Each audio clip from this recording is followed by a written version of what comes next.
important gift of the capitalist civilization to the world, because the birth of novel is directly connected to the rise of the middle class.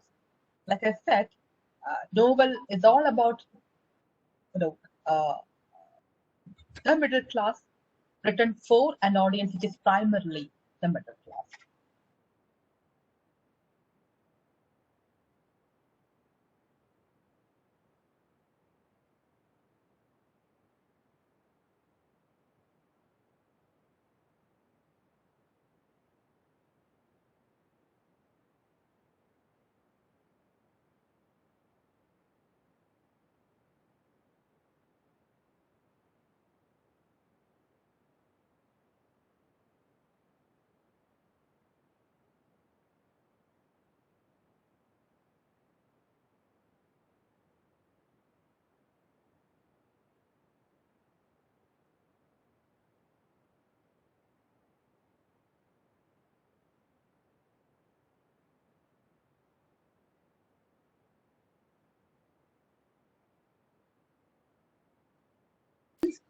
Please let the teacher know.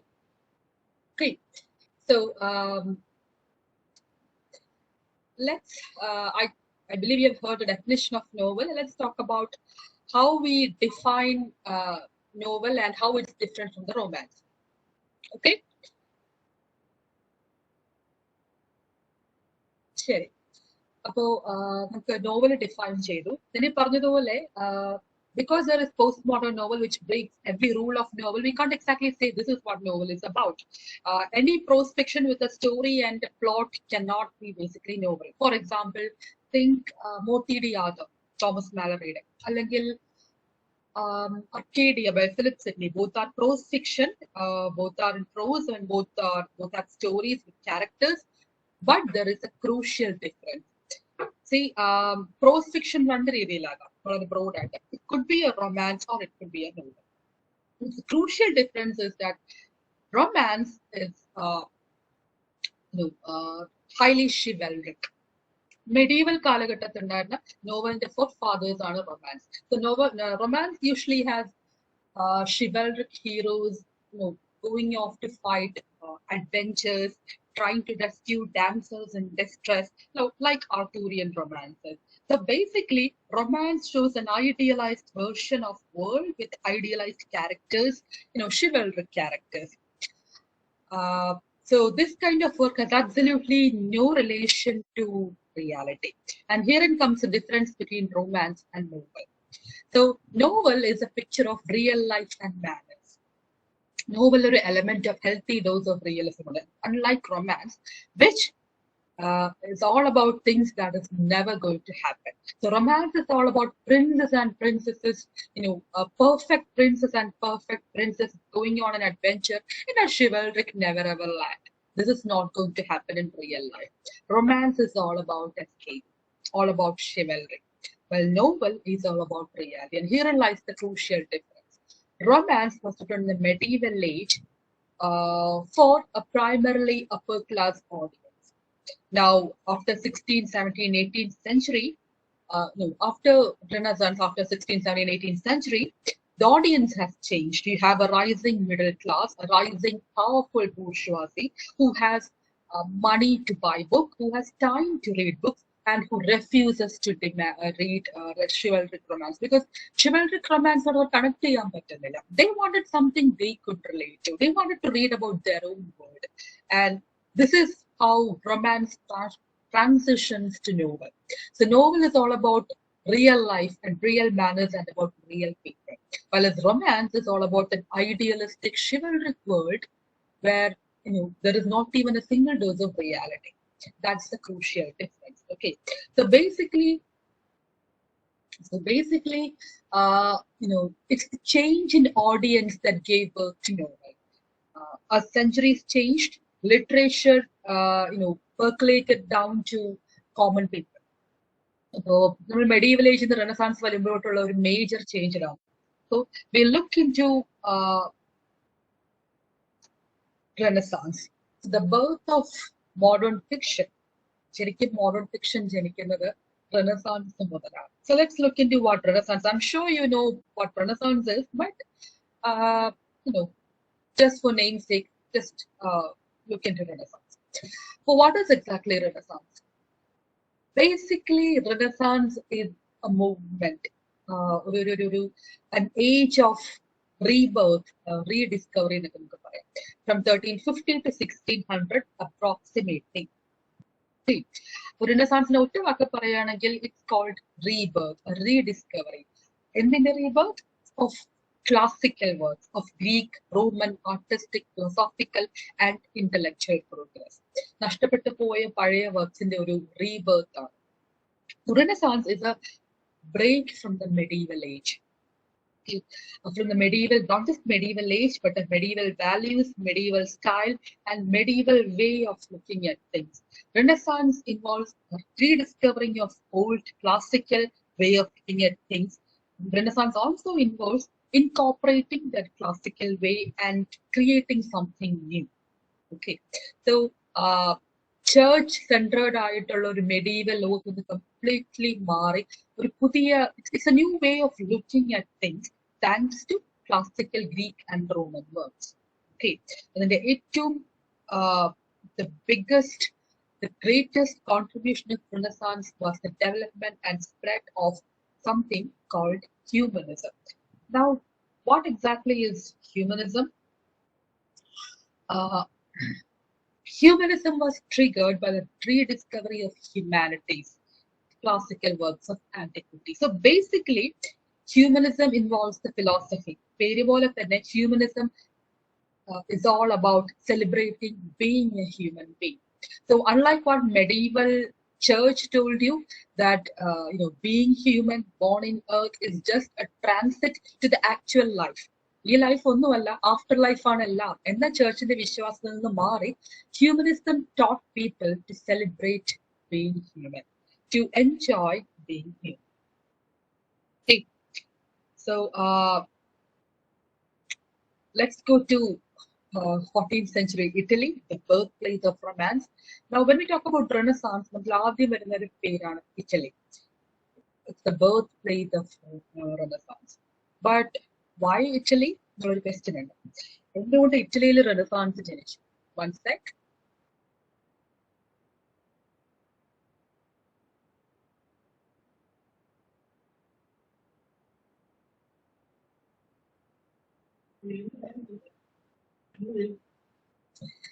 Okay, so let's talk about the birthplace of Renaissance, Italy. Now, there are a number of reasons why Renaissance was born in Italy and not in France or Germany or England or any other European country or Asian country for that matter. See, by some happy luck, Italy had all the requirements for the birth of Renaissance. Number one, Italy was a center of global trade.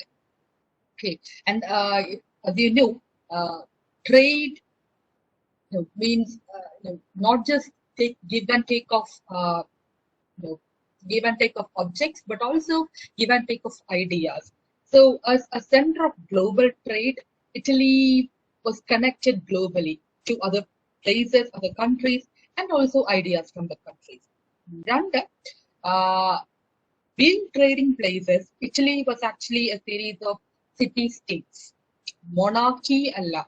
Kings ഭരിക്കുന്ന രാജ്യങ്ങളല്ല, പകരം city-states blessed with rich and elite urban mercantile class, merchant class.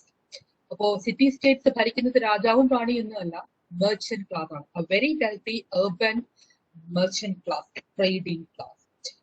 This is probably why churchill നിന്ന് മാറി secularism, റെനസാൻസിന് വേണ്ടിയുള്ള secular space ആദ്യം ഉണ്ടാകുന്നതും ഇറ്റലിയിലാണ്. കാരണം for trading you will need banking, you need accounting, you will need science, you need mathematics, you need to learn languages.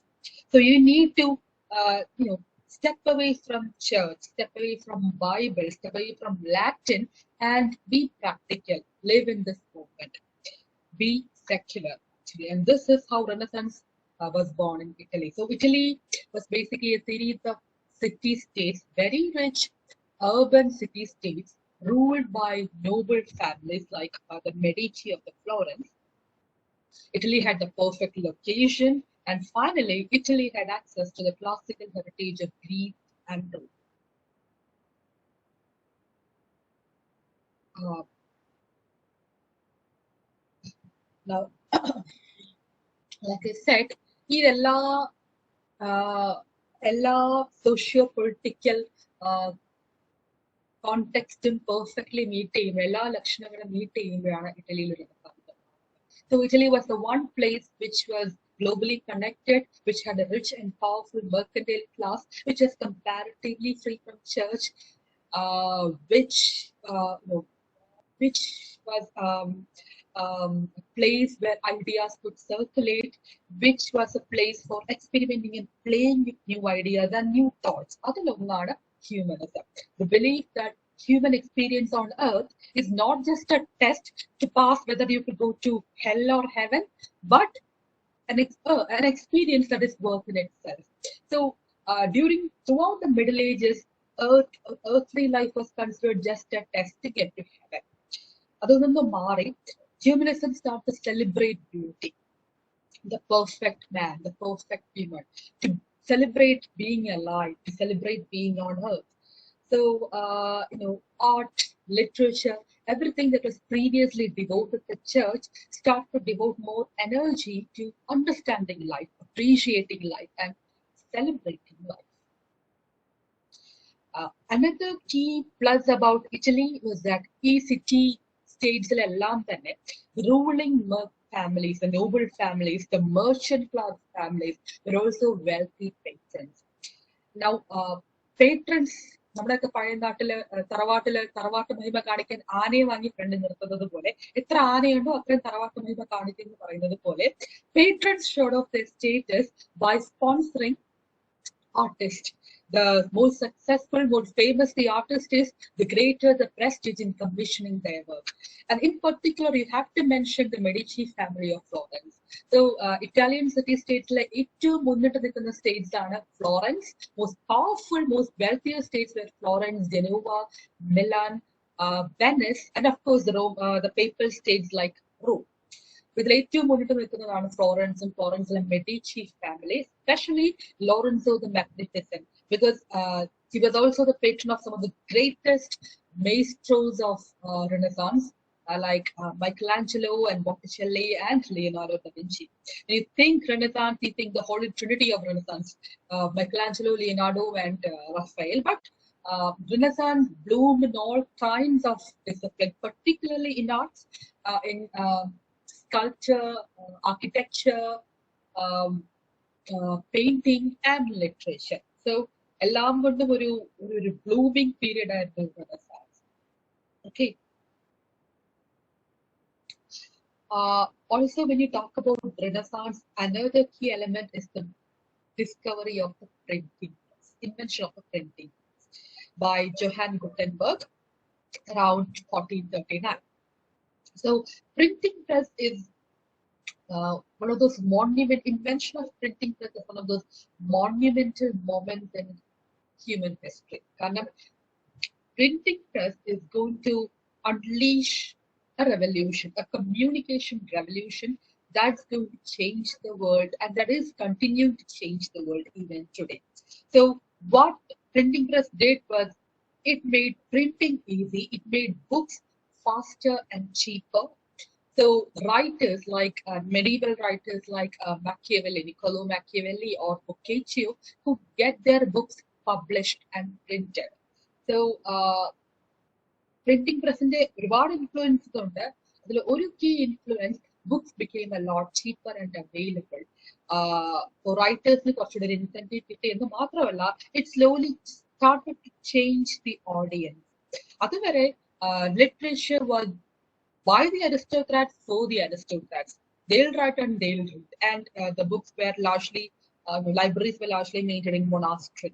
അവിടെ നിന്ന് മാറി common peopleന്റെ കയ്യിലോട്ട് literature, arts, പുസ്തകങ്ങൾ എത്തുന്നതിന്റെ first step ആയിരുന്നു discovery of printing press. And in particular, I have to mention the Gutenberg Bible, the very first printed Bible. And in doing so, he set off not just communication revolution, but also reformation. And in doing so, it led to Bible being the center of Christianity, not the church. It effectively led to the weakening of church and reformation, and you all know the history. So, this is a crucial example of how the invention of something changed human history. It set off a communication revolution, where communication information is going to get cheaper and faster and more available to ordinary people. So, yeah. Now, this is all closely connected to rise and growth of European fiction. Let's see how. So, like I said, even before the birth of printing press, the birth of Renaissance, we already have prose romances, medieval romances, chivalric romances. Before the birth of fiction, you have these chivalric romances, epic poetry, didactic poems, sentimental stories, prose fiction, sonnets, but all, mostly written by aristocrats for an aristocratic audience. But after Renaissance, things are going to change. There is increased trade and commerce. Italy മാത്രമല്ല ലോകമെമ്പാടും. We have an increasingly more powerful, getting more richer merchant class, and it's thanks to these trading communities that we have the very first modern stories. Okay. And how does modern stories differ from medieval romance? The medieval romance was an idealized world.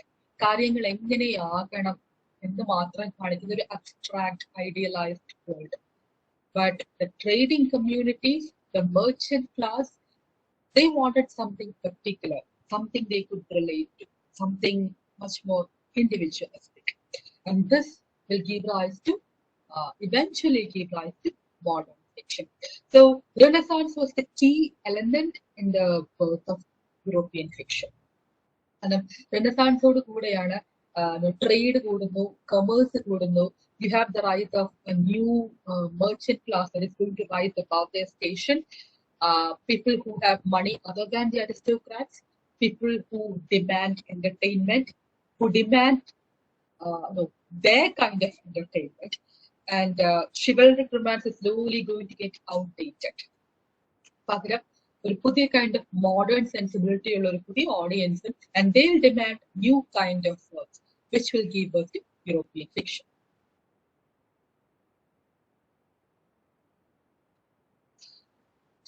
So, in this class, നമ്മൾ ഓരോന്നായിട്ട് നോക്കാൻ പോവാണ്.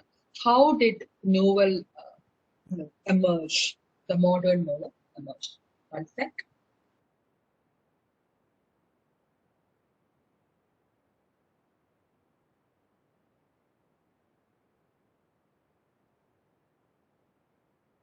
Okay, so you have to have a very detailed study of your entire module is about a detailed study of the emergence of fiction. So we are going to take a detailed study of this. We talked about Renaissance, how Renaissance created this modern sensibility and a modern audience, somewhat modern audience, and we look into this crucial text and writers that transition, that help literature transition from romance and chivalry to modern fiction that we see as it is. അപ്പോൾ അതിനിടയ്ക്ക് വരുന്ന ചില important writers and works നമുക്ക് പോവാം. And the very first work is Decameron by Giovanni Boccaccio, a classical Italian text. I'm sure you're familiar with the text. This is a work published in 14th century by an Italian writer, Giovanni Boccaccio. Now, interestingly, Boccaccio himself was a merchant. So his father was a merchant, and the father initiated the son to be a merchant. Boccaccio wanted to be a writer. He loved to write, went to university, but due to circumstances, he was forced to become a merchant. But eventually, he enjoyed being a merchant. He wrote this book, which is very monumental in the history of English literature, European literature. You know why? Because Our transition, Renaissance കാലഘട്ടത്തില്, there is this transition from romance to modern fiction. Our transition perfectly captured in the work of Decameron. You can see a mixture of both in Decameron. Now, Decameron is a prose fiction. It happens in 14th century Florence. So, just there is plague going on 1348. There is plague going on, Black Death going on in Florence, right and left. So, ഈ plague നിന്ന് രക്ഷപ്പെടാനായിട്ട് 10 people, 7 ladies and 3 gentlemen, they decide to escape to their country estate. അപ്പോൾ അവിടെ പോയി seclusionൽ താമസിക്കും.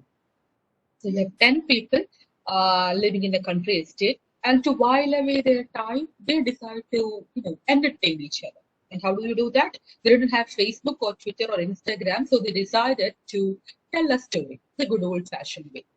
So each day, one person will be selected as a king or a queen, and they'll get to choose what the story is about. And oru thread what the story is. So 10 people, 10 stories, altogether you have 100 stories. So there is a frame story. It's a collection of 100 stories. Okay. Now you can see how this must have influenced many other classics, in particular Chaucer's Canterbury Tales. Decameron's importance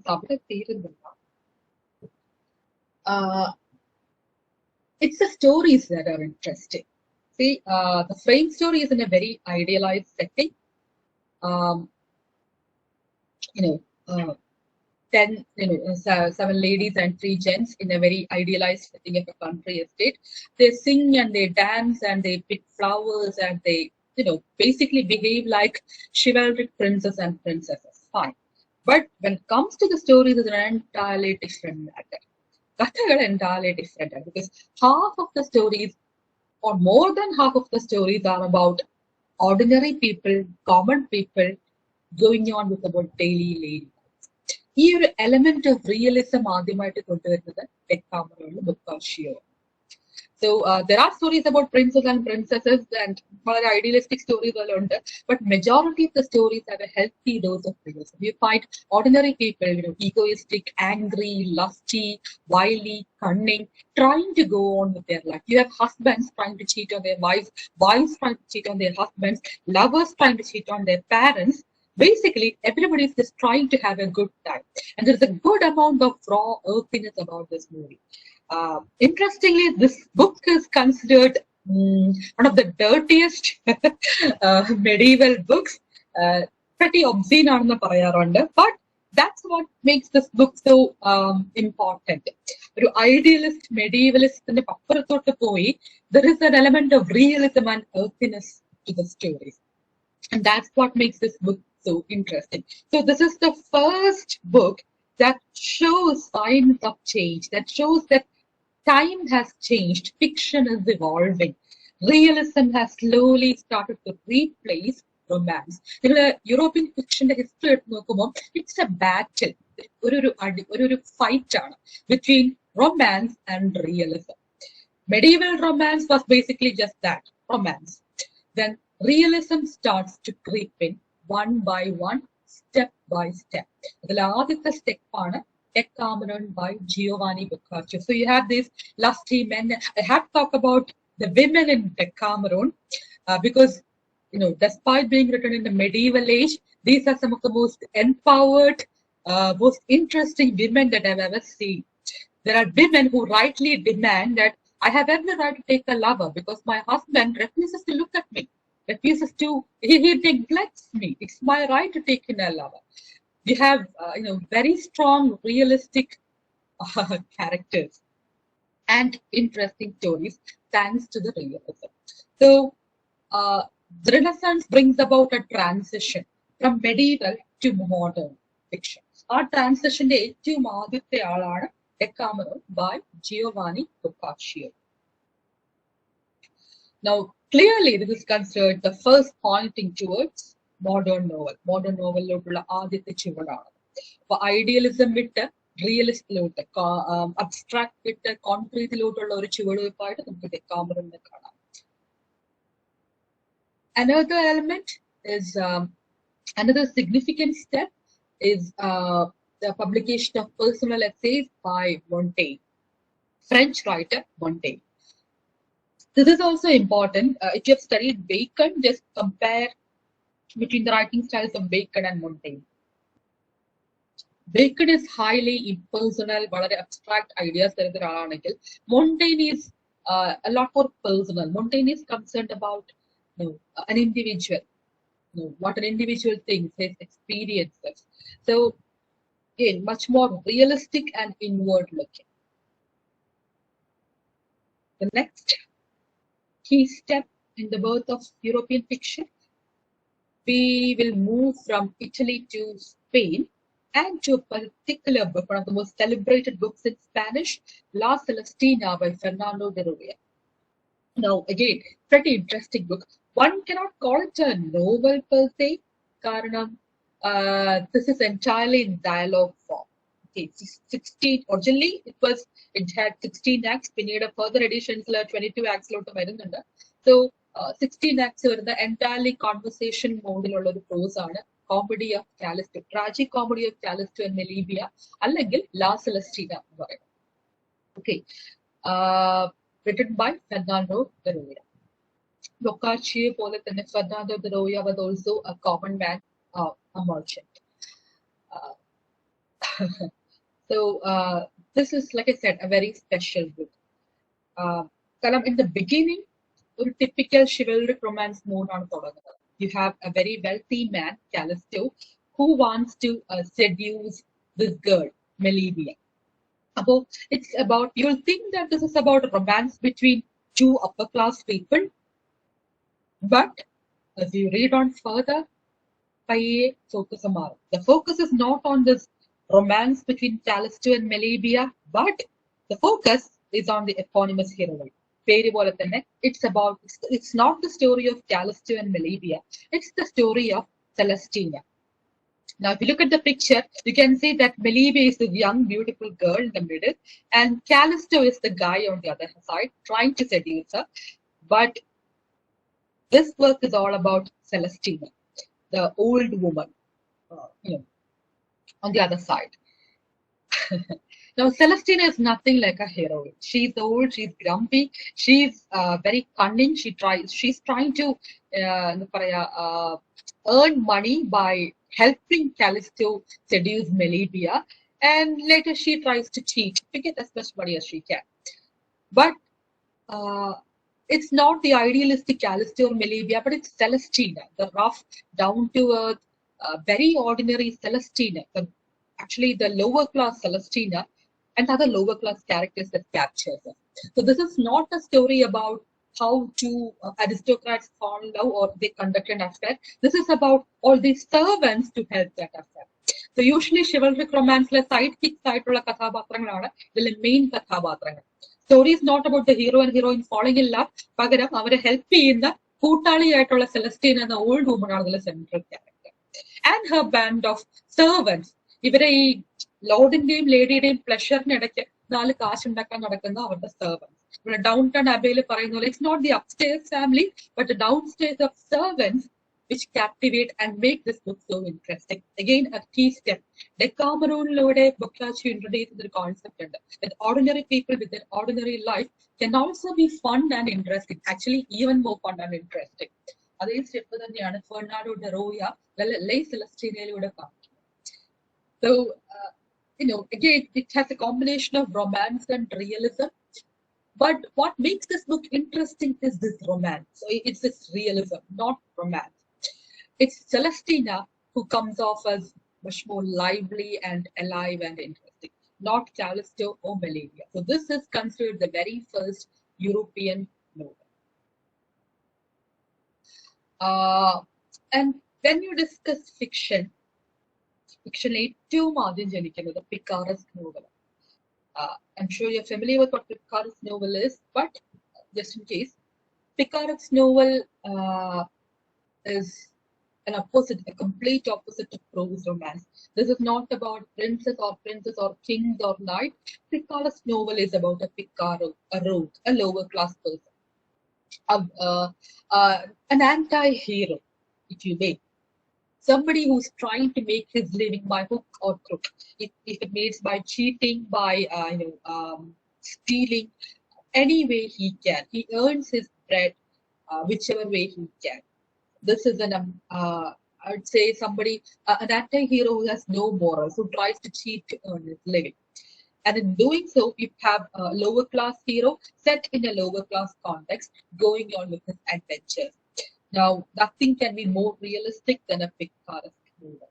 And by 1554, we have the very first picaresque novel, Las Tombs, again a Spanish novel. Okay. Now, this novel is going to have a tremendous impact across the continent. It's going to inspire our own Henry Fielding to write his picaresque novel, and so on and so forth. So again, Last Thompson, the importance and the shift, you can see that shift from romance to realism, from upper class heroes, the knight in shining armors and the damsels in distress. The novel has shifted, the focus has shifted to ordinary people, to street urchins, to rogues. Okay, so picaresque novel made that possible. You have a low-class hero going on with his happy life. Examples for picaresque novels would include, we'll discuss picaresque novel in detail, but think Huckleberry Finn or Tom Jones. The lovable rascals or nasty rascals out there to earn a living.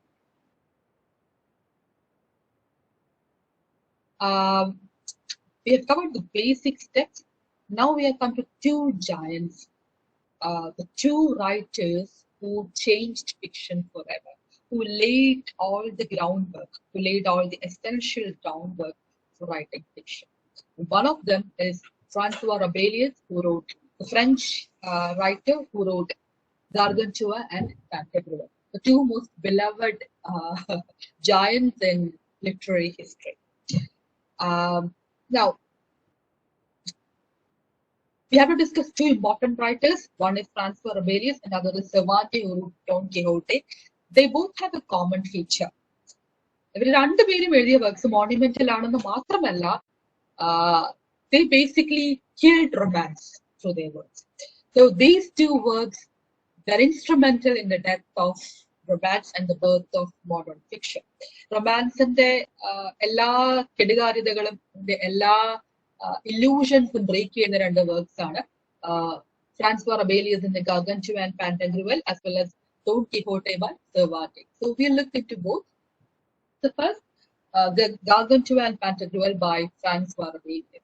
So this is a book which is basically a satire on the corrupt clergy, the nobles, the lawyers. അങ്ങനെ എല്ലാവരെയും satirize ചെയ്തൊരു വർക്കാണ്. But satirize ചെയ്യാൻ അവർ ഉപയോഗിക്കുന്നത് രണ്ട് കഥാപാത്രങ്ങളെയാണ്, a father and son duo, Gargantua and his son Pantagruel. Now, father and son മാത്രമല്ല, they're also extremely big giants. Powerlude, he introduces an element previously unknown in literature. A concept, not just realism, but grotesque realism. A celebration of everything that is body and grotesque, everything about it. So, this is a complete opposite of chivalry and its idealism.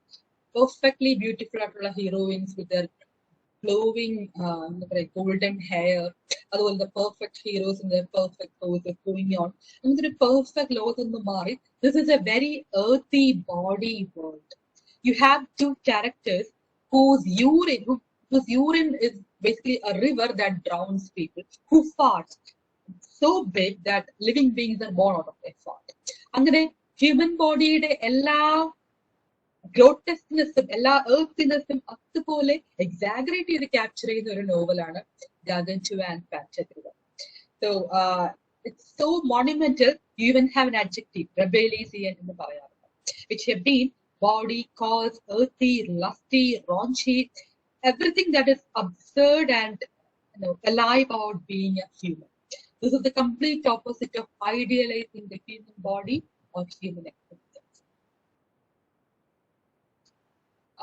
I think everyone is familiar with this one, Don Quixote by Miguel de Cervantes. A very seminal work. Now, Rabelais in the extreme grotesque humorism, but this is a very funny parody of chivalric romance and also the first modern novel. Okay, so I think you might be familiar with the story, but just in case, let me talk about it. So Cervantes introduces this old man. Chivalry, the complete opposite. So instead of a very young, handsome prince, you have an old man. Somebody who reads so many romance novels, so many chivalric romance novels that he has lost his touch of reality. You have the 60-year-old man who has read all the romance novels, is completely delusional, who confuses romance for reality. And he decides to go out and have an adventure of his own. He goes out with his dilapidated armory to go and have an adventure of his own. And boy, does he have an adventure. He, at the end of the novel, he comes back defeated, but he's much wiser. He realizes that romance is something that you only see in books, and reality is something you will see outside of your home. So this again is a literal and metaphorical clash of romance and reality. And in Parnole, novel the jananam or transition, paye romance fiction, chivalric romance in the reality ഒരു പ്രോസസ്സാണ് the birth of modern romance. അതിന് ഏറ്റവും നല്ല എക്സാമ്പിളാണ് Don കിഹോട്ടെ by Cervantes. So romance നോവലുകൾ വായിച്ച് delusional ആയിട്ടുള്ള ഒരു hero. That's our Don Quixote. And he goes off and he faces reality one by one in a series of hilarious adventures.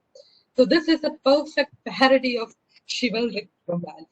And Don Quixote effectively killed romance. So Rabelais and Cervantes, these two are the real founders of novel. By the time we come to Cervantes, it's like 16th century. So medieval feudal world has died out, and we have a new changing world post-Renaissance. A world where there is a rising merchant class, a world where literacy has greatly increased, books are much more available. There is an increasingly hungry audience for newer and newer forms of literature, and a world where chivalry is but a distant past and nobody really cares about chivalry anymore. So a transition കാണാൻ പറ്റും. Okay, the central features രണ്ട് പേരാണ് Rabelais and Cervantes. Now we'll look into the earliest genres of novel. The earliest genres before we realize how modern fiction as we know it came to evolve. So, like I said, one of the earliest genres of fiction that formed was picaresque novel.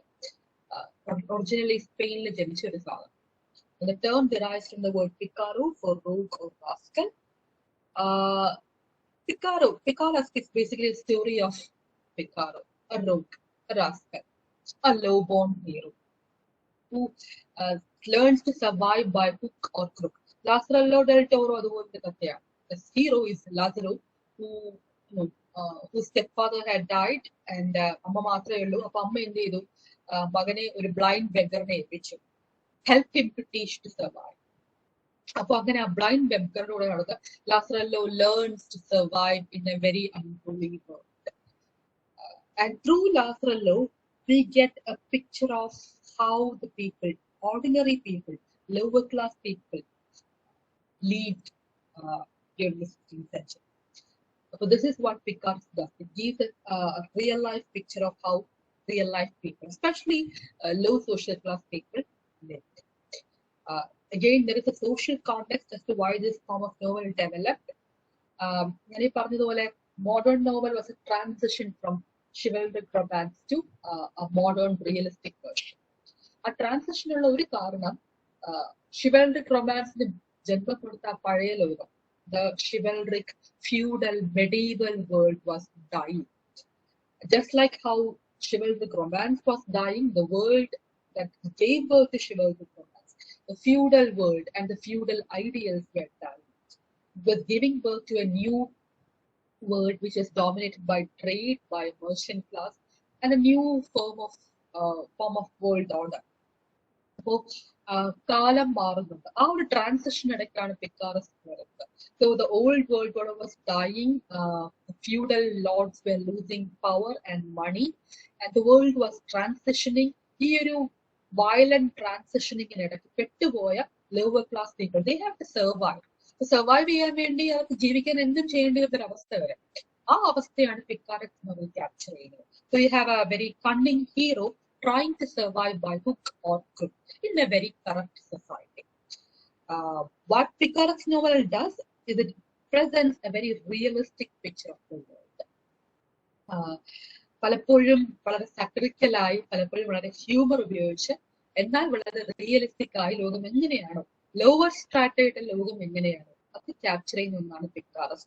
Now compare Picaret's to romance, which is entirely inhibited by aristocrats, lords and ladies. But the complete opposite are Picaret's. Let's discuss some of the major Picaret's novels. Particularly familiar one is Gil Blas by Lesage. And there's the English Picaret's, the very first English Picaret's novel was The Unfortunate Traveler by Thomas Nash. We have plenty of Picaret's novels in English literature, particularly the very first novels of Henry Fielding and Tom Jones was a Picaret's novel. When Tobias Smollett was famous for his Picaret's novel, he only wrote Picaret's novels actually. Then Charles Dickens, David Copperfield, Rudyard Kipling, the Kim. Mark Twain's Adventures of Huckleberry Finn is a very beloved Picaret's novel. Jack Kerouac's On the Road is a modern one, and so is Helen Harvey's Dirty Week. So Picaret's novel, the tradition is still there, but the genre has almost kind of died out. But Picaret's is considered the very first subgenres of fiction that was born. Second one is Gothic novel. One sec.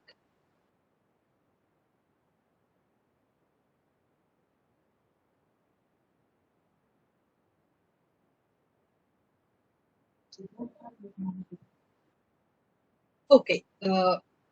So നോവലിന്റെ ഹിസ്റ്ററിയിൽ ആദ്യം ജനിക്കുന്ന ആളാണ് പിക്കാറസ്. തൊട്ട് പിറകെ by 19th century ഒരു romantic period വരുന്നതോടുകൂടെ you have two other subgenres.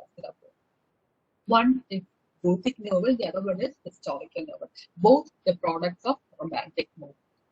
As you remember, romantic movement was a movement that celebrated imagination. So realism dose ഒരിത്തിരി കുറവായിരിക്കും. They tend to wander towards the supernatural, creating an imaginative world, not capturing a real world. അതിന്റെ ഒരു example ആണ് The Birth of Gothic. Now the word Gothic is derived from the Greek word gothos. So during the medieval age, the term was used to describe Goths, which meant barbarous or uncultured. And Gothic architecture itself was considered uncultured and barbaric. Other than that, Gothic novel is very well. But as romantic movement came in, the meaning kind of changed. Gothic was also meant to be inspiring, captivating, mysterious. For the negative connotation of the modern world. So the very first Gothic novel was actually supposed to be a joke. Horace Walpole wrote Castle of Otranto, a Gothic story, as a subtle joke on romance. But unexpectedly, the novel clicked, and eventually Horace Walpole anyway, it's from the subtitle, The Castle of Otranto, a Gothic story. Other than that, Gothic. So what exactly is a Gothic novel? Well, like I said, if you look at the history of fiction, there is a conflict between romance and realism. ഇത് രണ്ടും തമ്മിലുള്ള ഒരു constant push and pull ഉണ്ട് നോവലിന്റെ ഡെവലപ്മെന്റിൽ. അപ്പോ Gothic നോവലിലോട്ട് വരുമ്പോഴേക്കും realism slightly takes a backseat and you have romance marrying realism. So this is a combination of realism and romance. Okay.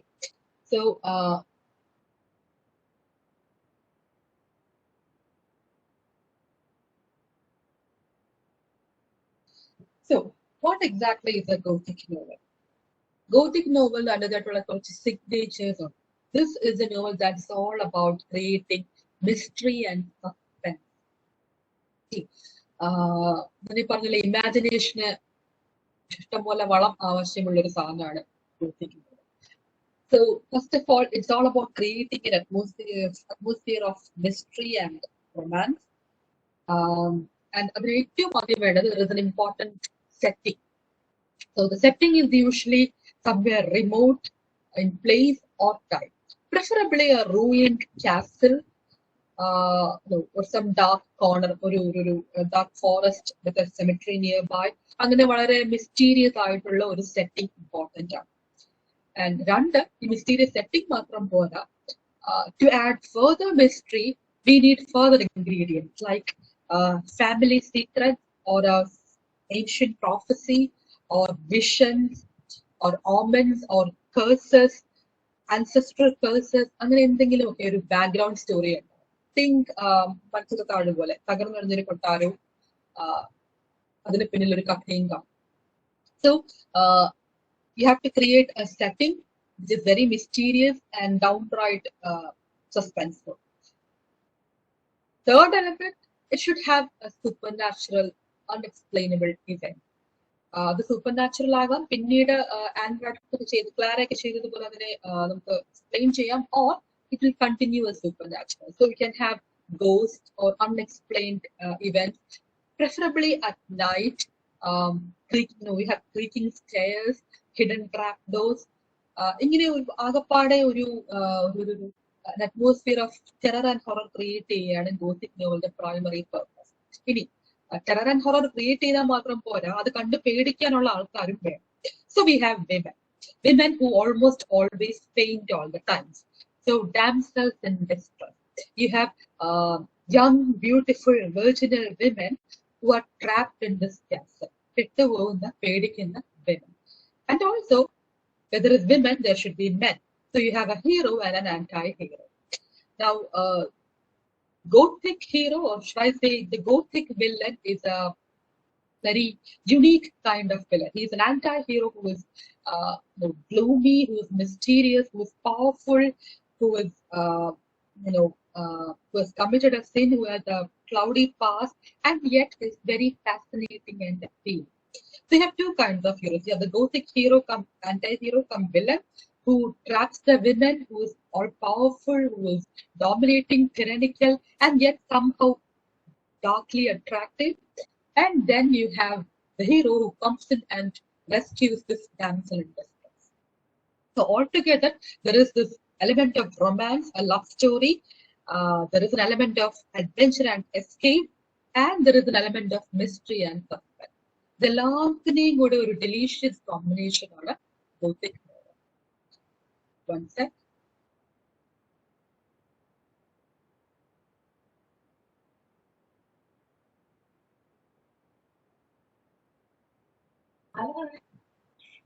Okay, so coming back to Gothic novel, let's rewind. So, നമ്മളെ modern fiction trace ചെയ്യുമ്പോൾ romantic ഏജിന്റെ സ്വന്തം contributions ആണ് രണ്ട് genres. ഒന്ന് gothic novel. അപ്പോൾ gothic നോവലിന്റെ key feature, it's all about mystery and suspense. അപ്പൊ അതിന് ആദ്യം ഫീൽഡ് മിസ്റ്റീരിയസ് സെറ്റിംഗ്, ഒരു റൂയിൻ കാസിൽ, ഒരു ഒറ്റപ്പെട്ടുപോയ കാസിൽ, അല്ലെങ്കിൽ think Carpathian. One of the most celebrated Gothic novels is Bram Stoker's Dracula. So think Carpathian, Transylvania, Carpathian Malandiragalulla Dracula's castle, ഒറ്റപ്പെട്ട ഒരു castle, near by the cliff in the mountains. So that itself creates an element of suspense and mystery. Then there are a lot of rumors, prophecies, omens, like something's about to happen. എന്തോ വരാനിരിക്കുന്നതിന് ഒരു ഒരു പൊട്ടൻഷ്യസ് ആയിട്ടുള്ള ഇത് കാണും. Curses of properties എന്തെങ്കിലും കാണും. Then supernatural happenings keep happening. ഞാൻ പറഞ്ഞ പോലെ ഹിഡൻ സ്റ്റേഴ്സും ട്രാപ്പ് ഡോഴ്സും ഒക്കെ കാണും. പിന്നെ there is this, usually dark and night and rain and storms കാണും. അതിനെ further accentuate ചെയ്യാൻ. And finally the characters, a very sweet damsel in distress who's trapped in this castle. You have a powerful, mysterious, somehow dangerously attractive anti-hero and a hero. Altogether, there is something forbidden, about this Gothic novel.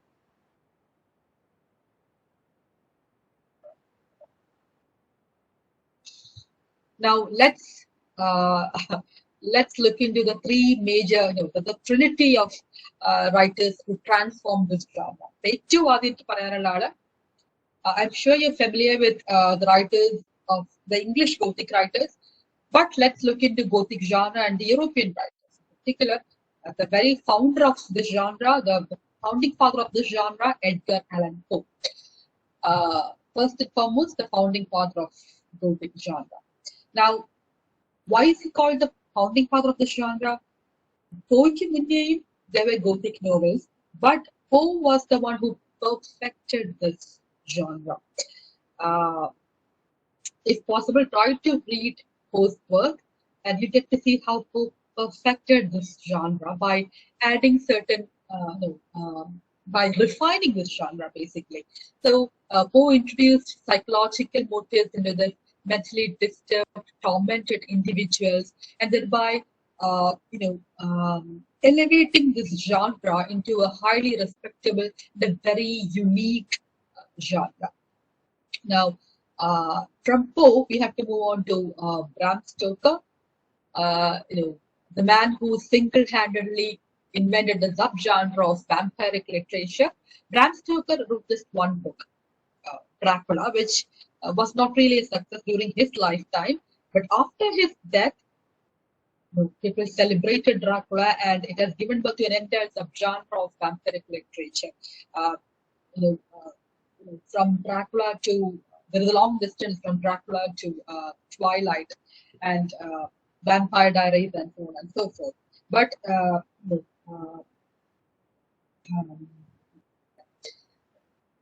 Dracula is a perfect example of supernatural Gothic literature. Then you have Mary Shelley. Now, when we talk about Gothic novel, most of them are romance, but Gothic novel also tend to branch out to other subgenres. And one of them is science fiction. And Mary Shelley was one of the earliest writers of Gothic science fiction. She wrote just one work, Frankenstein, but again, one of the greatest Gothic works ever. So these three are considered the major writers of Gothic fiction. Gothic novel has evolved a lot in the modern world. We don't have a modern Gothic novel per se, but we do have genres that have targeted out of, that were bloomed out of Gothic novel, namely suspense, thrillers, detective fiction, horror stories, and so on and so forth. Psychological stories, psychological movies, so on and so forth. So these are all offshoots of the Gothic genre. So even modern writers like Stephen King or massively use the Gothic tropes to create an element of horror and terror. When you look, if you are familiar with horror movies or horror fiction, if you look at horror fiction, they exclusively use motives of Gothic novel to create a element of mystery and suspense. Not just Gothic novel or horror novel. If you look at some of the classics, like say Jane Eyre, or even 100 Years of Solitude, or Absalom of Slough by I forgot his name. So these kind of works do have a Gothic element to it. Or in better example, Victor Hugo's Hunchback of Notre Dame. All of this have this ruined grand architecture, an element of mystery and suspense, a doomed romance, family secret, so on and so forth. Motifs exclusively used by the Gothic novel. Okay. I think we'll take a break and come back after. Yeah, we'll come back after 10 minutes. Come back at 8:20. Thank you. So we're talking about European fiction. You know how it evolved. So we looked at Renaissance, Italian Renaissance, and how Renaissance brought about a shift in sensibility. So you can see the slow transition from chivalric, idealistic chivalric romance about nobles and knights to an increased realism.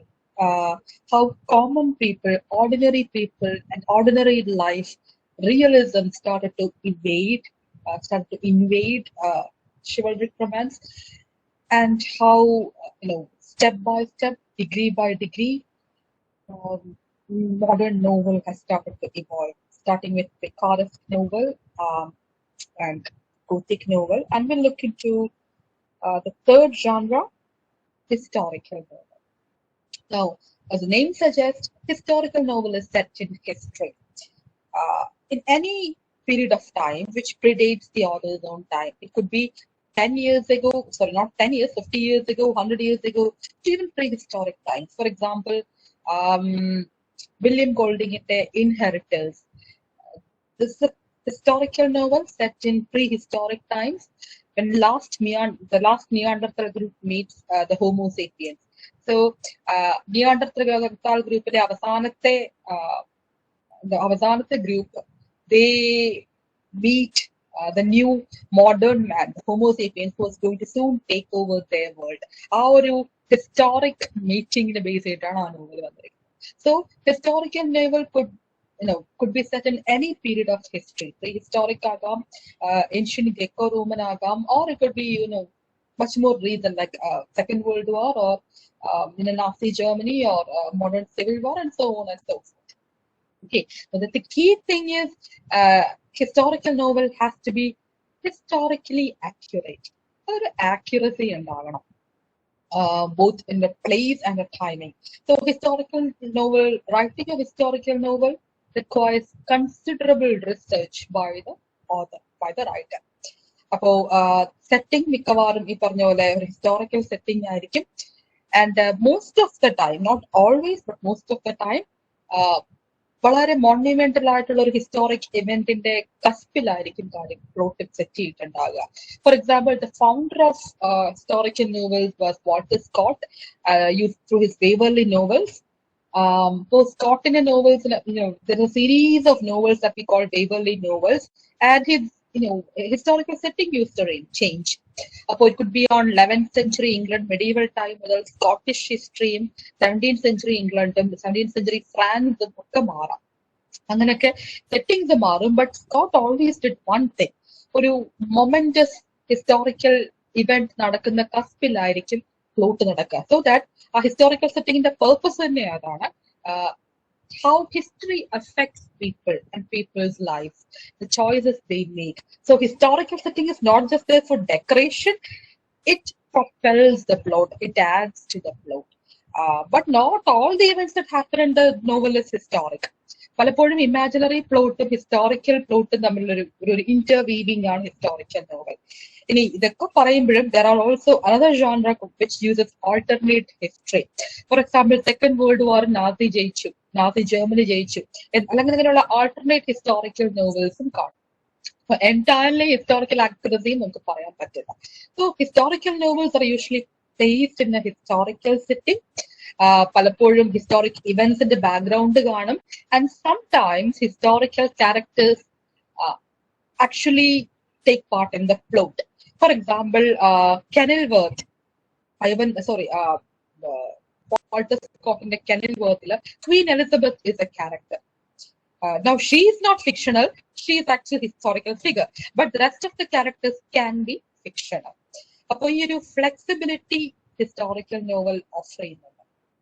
Okay. Now, one of the crucial things about historical novels, one of the reasons why historical novels thrive so much, kind of unlike Gothic novel or picaresque novel, which are no more alive nowadays, historical novel thrives. I'm sure you're familiar with hit series like Downton Abbey, അല്ലെങ്കിൽ നെറ്റ്ഫ്ലിക്സിലുള്ള ഒരു ബ്രിഡ്ജർട്ടനോ ഡൗൺടൺ ആബി ഒക്കെ കണ്ടിട്ടുണ്ടാവും. Particularly historical romances are really popular. You must have read Outlander series at least. You have Regency romances, all kinds of romances. So historical novel is even now very much thriving and kicking. But the one crucial thing about historical novel is that it conveys the social conditions of an age. You know, the audience has an interest in what life was like in the past age. അത് ഭംഗിയായി capture ചെയ്യാൻ ഒരു പരിധി വരെ historical നോവലിന് കഴിയും. Examples include some of the classic examples include A Tale of Two Cities by Charles Dickens and War and Peace by Leo Tolstoy. If done rightly, historical novel can transcend the genre and become a great work of art. But most of the time, historical novels tend to be mainly for entertainment. So some of the popular historical novels include The Three Musketeers by Alexandre Dumas, Gone with the Wind by Margaret Mitchell, Outlander series, The Book Thief, so on and so forth. Also, we have to mention one historical series that got Man Booker Prize and is highly acclaimed. Is Hilary Mantle's Wolf Hall and Part 1 and 2, Part 1, 2 and 3 actually.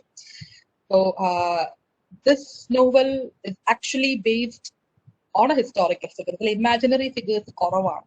The central character in a historical figure ആണ് Thomas Cromwell, and it's set in the Elizabethan England, in the 15th century England, the court of Henry VIII, and Henry VIII and his queens, Anne Boleyn and Jane Seymour plays important roles.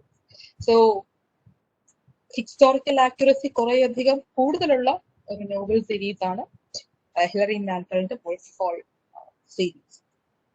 Okay. Now we have almost completed the first module. കുറച്ചുകൂടെ ബാക്കിയുണ്ട് because we have traced the transition. We have studied how picaresque novel evolved. Prose fiction പയ്യെ picaresque നോവലിലോട്ട് വരുന്നു. അവിടെ നിന്ന് by romantic movement, during the time of romantic movement, we have Gothic novel and historical novel, and new genres continue to emerge. But one of the crucial ages during the emergence of novel is 19th century. അപ്പോൾ തൽക്കാലം നമ്മൾ ഇപ്പോൾ അത് നോക്കുന്നില്ല കാരണം it's too lengthy. So I'm going to start with one prescribed novel, and we'll continue this module in the next class. Then we will talk about how 16th, 17th, 18th century novel became much more realism, how realism as a movement emerged, how it changed novel. We're going to look at the great writers of the 19th century, from Tolstoy to Dickens. That's what we're going to do. But right now, because we just have, we need some more time, and you might be pretty bored with all this history, we're going to look into one prescribed novel for you, which is Madame Bovary by Gustave Flaubert. Okay, so interestingly, French writer Gustave Flaubert wrote his very first novel, which became a cult classic, Madame Bovary. It was published in 1856. Adim serialized ആയിട്ട് publish ചെയ്യുന്നു. Kramena, it was later published as a single novel in the following year in 2 volumes. Now, Madame Bovary is a seminal work of literary realism. Realism launch ചെയ്ത വർക്കാണ് Madame Bovary എന്ന് പറയാം. And Flaubert is considered one of the fathers of realism movement. So let's take a detailed look at the author, Gustave Flaubert. Now, Flaubert was born into an ordinary middle-class family. His father was a surgeon, mother was the daughter of a physician, and Flaubert no, even when he was a child, started writing, but at the age of 15, he had won a prize for an essay on mushrooms. അപ്പോൾ a teenage പ്രായത്തിലാണ് ഫ്ലോബെ starts one of the most important, I wouldn't say relationship, yes, but yeah, he meets one of the two women who played a very important role in his life. First one is Eliza Schnesinger. She was much older than Flaubert, married and much older. So for Flaubert, she was this idealistic woman. എല്ലാ school കാലത്തുള്ള crush പോലെ ഒരിക്കലും കിട്ടാൻ സാധ്യതയില്ലാത്ത forbidden fruit. അതായിരുന്നു ELISA. Much older and married, but Flaubert was platonically and idealistically in love with her for many, many, many years. And you can see the influence of this love in this book, Dumb Bovary, how Leon looks at Emma. Okay, now, like I said, Flaubert was a middle-class man, but he was also one who actively, violently despised his middle-class background. So much so, he rebelled against it and was expelled from school. So he completed his education privately in Paris. In 1884, Flaubert had a nervous breakdown. He was studying law. He had a nervous breakdown somehow. Some say it's because of epilepsy, and he could not complete his studies. He failed his law exams and decided that he's going to spend the rest of his life studying and writing literature. So Flaubert was set up by his father, who bought him a house, and he started his writing career. Now, from 1849 to 1851, he traveled widely across country, and then when he came back, he decided to write something. He decided to write a novel about nothing. That was his idea. And Flaubert had this idea to write about a young girl, a pious virgin girl who lives with her parents and dies a saint. Now, when he told the idea to his friends, the friends discouraged him, asked him to write something much more bourgeoisie, much more interesting, entertaining, so that people will actually read it. So Flaubert decided to skip the idea and was he was looking for ideas, and that's when he noticed a case. In 1848, there was a case of a real-life case of Delphine Delaware. Delphine Delaware. The newspapers published a case of Delphine, who was the second wife of a doctor. Now, it was a pretty scandalous case because Delphine, even though she was married, was having multiple affairs, had borrowed a lot of money, and ended up in a trouble. So she committed suicide. Her husband was heartbroken, and the husband committed suicide. And eventually, the only person left from their family was their little daughter. Now, this is a very sordid story. ഒരുപക്ഷെ മഞ്ഞപത്രങ്ങളൊക്കെ ഇന്നും ഇടയ്ക്കിടയ്ക്ക് വരുന്ന കഥയാണ്. കാമുകനെ കൂടെ പോകാനായിട്ട് ഭർത്താവിനെ കുഞ്ഞിനെ ഉപേക്ഷിച്ചു പോകുന്നു, അല്ലെങ്കിൽ ഭർത്താവിന് കുഞ്ഞിന് വിഷം കലക്കി കൊടുക്കുന്നു. ഇങ്ങനെയുള്ള പത്രവാർത്തകൾ ഇടയ്ക്കിടയ്ക്ക് നമ്മളും കാണാറുണ്ട്. അത് വായിക്കുമ്പോൾ നമ്മൾ എല്ലാവരും we all morally condemn that person. How could she? She is a mother, for God's sake. She is married. എന്തിനാണ് കാമുകന് വേണ്ടി ഇങ്ങനെയൊക്കെ ചെയ്യുന്നതെന്ന് നമ്മളും ചിന്തിക്കാറുണ്ട്. അപ്പോൾ വളരെ സോർഡിഡ് ആയിട്ടുള്ള ഒരു ordinary enough story that happened in provincial France. But Flaubert was interested. Remember, Flaubert was a realist, and as a realist, Flaubert's idea was to capture life as it is. Not to create a story, but to capture a story that has already happened, that happens all the time. This seems a very ordinary, sordid story, and Flaubert decided to write about the story. And in Flaubert's hands, the story transforms into a Western classic called Madame Bovary. So Delphine Delany becomes Madame Bovary.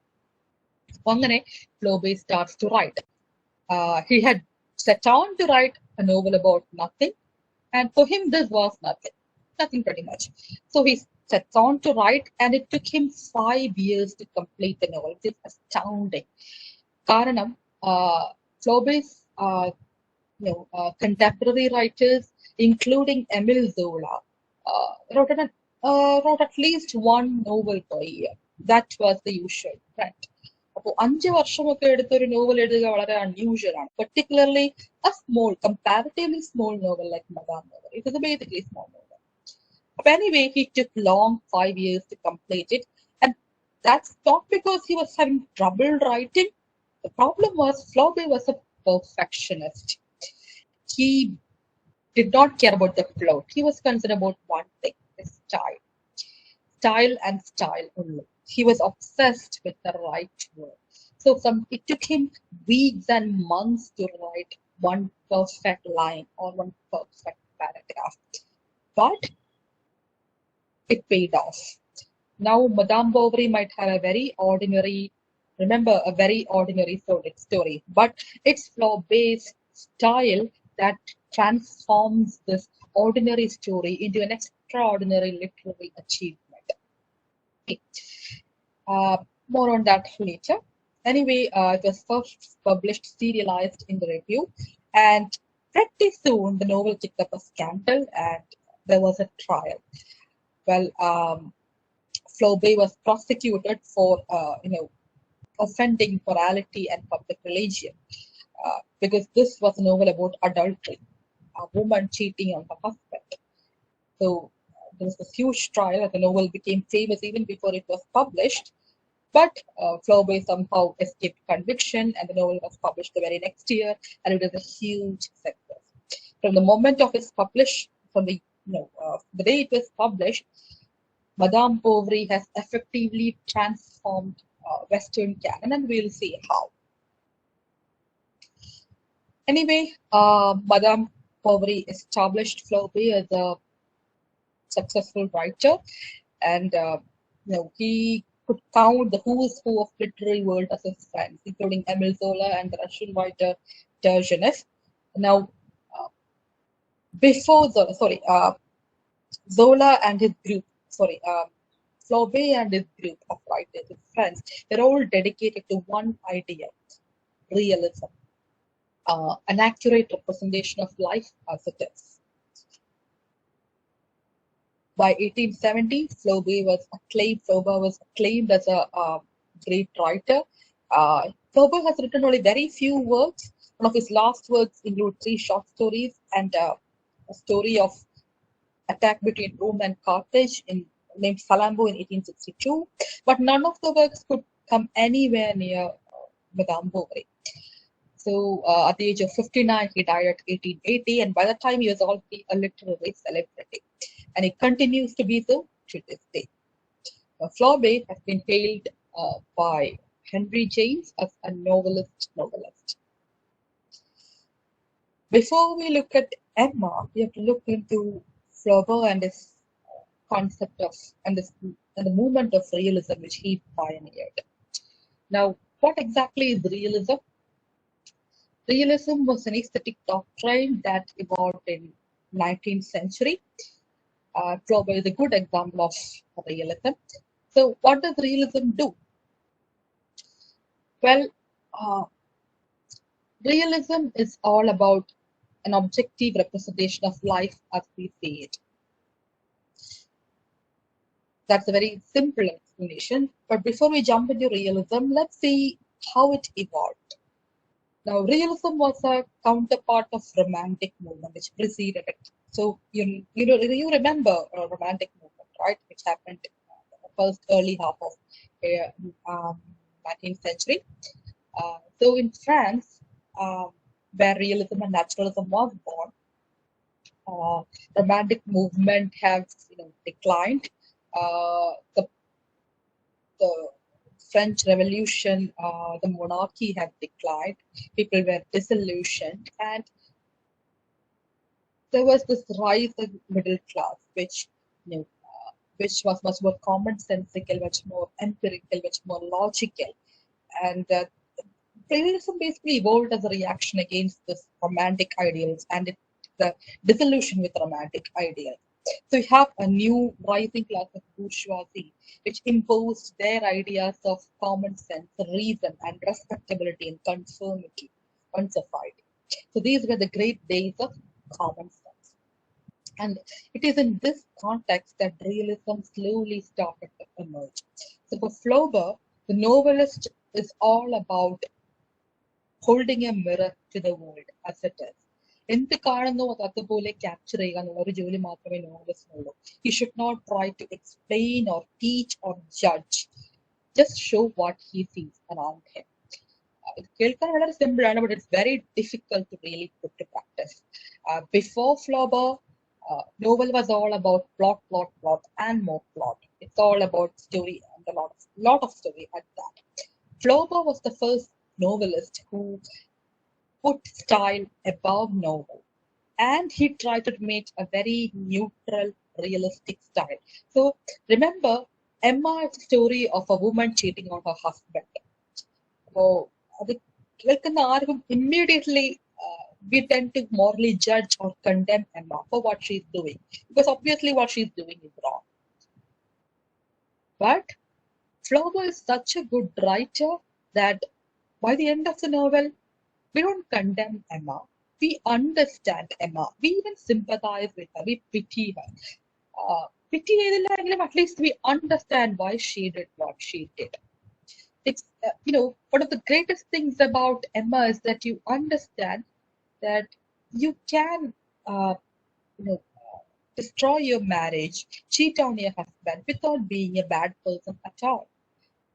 And Flaubert convinces us wonderfully, thanks to his style, his artistic style. So this is what he believed in representing reality as it is, and not just any reality, the normal everyday life of ordinary people. Very crucial definition, crucial change. Remember, up until realistic novel emerged, literature was dominated by the upper class. It was again by the aristocrats, for the aristocrats. At least the upper middle class, the lords and the ladies. But it was a novel that fundamentally changed it. Think Samuel Richardson's Pamela, the very first English novel.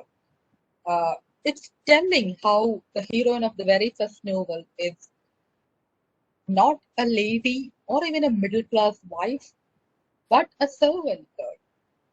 Okay. അപ്പൊ അതുപോലെ ordinary typical form of ലൈഫിനെ അതുപോലെ capture ചെയ്യുക എന്നുള്ളതാണ് റിയലിസ്റ്റിന്റെ purpose, both in style and plot. അതുകൊണ്ടാണ് എവിടെയും എപ്പോഴും നടക്കാവുന്ന ഇങ്ങനത്തെ ഒരു ഓർഡിനറി കഥ ഫ്ലോബറിന്റെ നോവലിനായിട്ട് തിരഞ്ഞെടുക്കുന്നത്. And it's Flaubert's style and mastery that transforms this ordinary story into something evergreen, a masterpiece. And let's see how he does that. So, like I said, Flaubert was inspired by a real life story.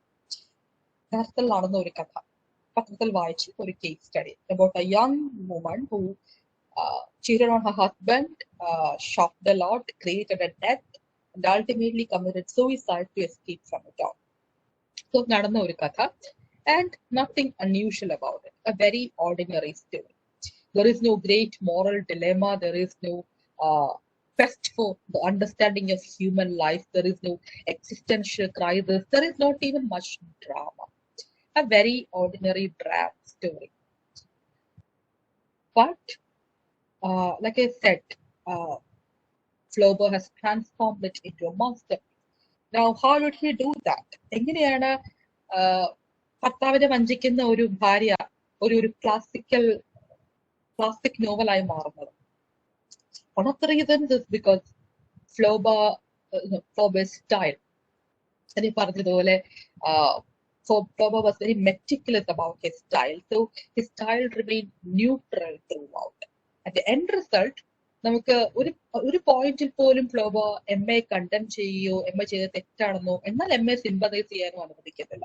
It remains very neutral. At one point you feel sympathy, at the next point Flaubert തന്നെ condemns her by mocking her. So this keeps on. So by the time she commits suicide, you feel pity, but you understand why she does it. So ഒരു സൈഡും ചേരാതെ വളരെ clear ആയിട്ട് വളരെ സിമ്പത്തിയോട് കൂടെ കാര്യങ്ങൾ capture ചെയ്യാൻ ഫ്ലോബർക്ക് പറ്റുന്നില്ല. ഇന്നിപ്പോ when you read the novel, you might think that yes, but what's so great about it? It's hardly original എന്ന് നമുക്ക് തോന്നാം. But that's because Madame Bovary has created a standard of how psychological novels should be. പിന്നീട് വരുന്ന നോവലുകളെല്ലാം തന്നെ directly indebted to Madame Bovary. That's why it looks so familiar and so ordinary. But otherwise, those are the highly original novels. Okay. Now, like I said, this is a story of a young woman who, a very beautiful young woman, beautiful, intelligent, and very young. The problem is that she reads novels. That's the problem. She reads romances, a lot of romances. അപ്പോൾ ഇതൊരു Don കിഹോട്ടയുടെ ഒരു പാരഡിയാണ്. Don കിഹോട്ടയുടെ ഒക്കെ ഒരു parallel ആണ്. She's a female Don Quixote. She reads all these romance novels, and like Don Quixote, she lives in a delusional world. Therefore, it's romance novels shows her what romance should be, what love should be. Love is this fiery, intense emotion where every day is an adventure. So, Emma, our heroine, is waiting to be swept off her feet by handsome and perfect hero. ഒരുപാട് Korean drama കാണുമ്പോൾ you expect this ordinary average girl to be swept off her feet by this rich, extremely handsome, perfect CEO of some big company. എന്ന് പറയുന്നത് പോലെ Emma expected adventure, expected this unrealistic, unattainable ideal of love in her life. This is what she learned from romance fiction. And then she meets reality. So she goes off and marries the first person who shows interest in her. And, reality sets in. The man is a very ordinary man, Charles.